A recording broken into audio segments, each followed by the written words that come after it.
بسم اللہ الرحمن الرحیم۔ علم نور ہے۔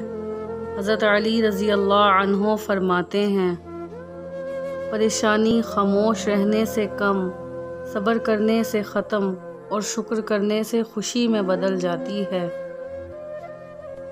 کبھی اپنی زبان سے کسی کے عیب بیان نہ کرو، کیونکہ عیب تم میں بھی ہیں اور زبان لوگوں کی بھی ہے۔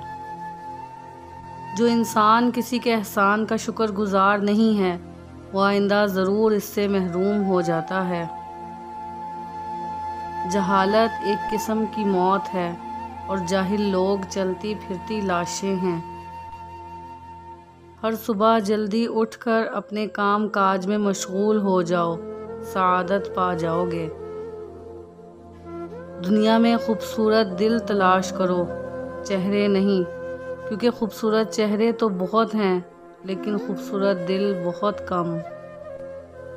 زندگی کی اصل خوبصورتی یہ نہیں کہ تم کتنے خوش ہو، بلکہ زندگی کی اصل خوبصورتی تو یہ ہے کہ دوسرے تم سے کتنا خوش ہیں۔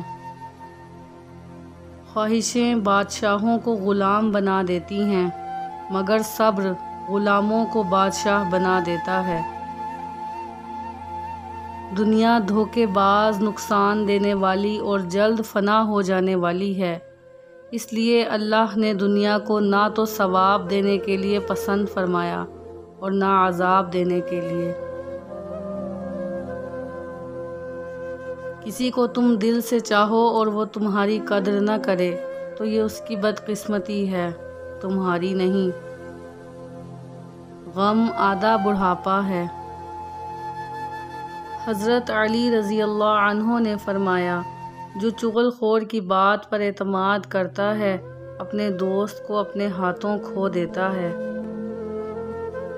لوگوں سے میل جول پیدا کرنا عقل کا نصف حصہ ہے۔ جسے تقدیر پر یقین ہوتا ہے، وہ اپنے اوپر نازل ہونے والی مصیبتوں سے نہیں گھبراتا۔ نماز کی فکر اپنے اوپر فرض کر لو، اللہ کی قسم دنیا کی فکر سے آزاد ہو جاؤ گے اور کامیابی تمہارے قدم چومے گی۔ جس سے محبت کی جائے اس سے مقابلہ نہیں کیا جاتا۔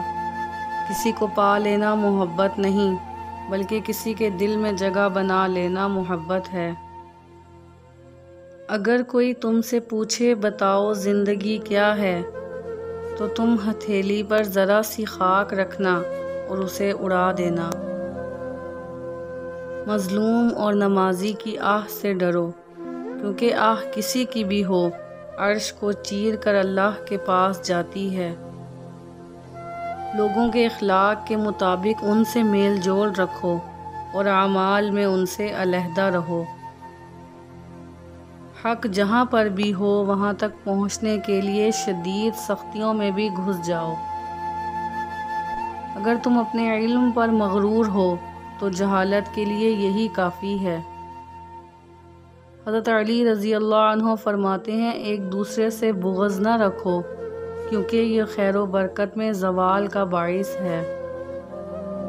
اپنی زبان کی تیزی اس ماں پر مت چلاؤ جس نے تمہیں بولنا سکھایا۔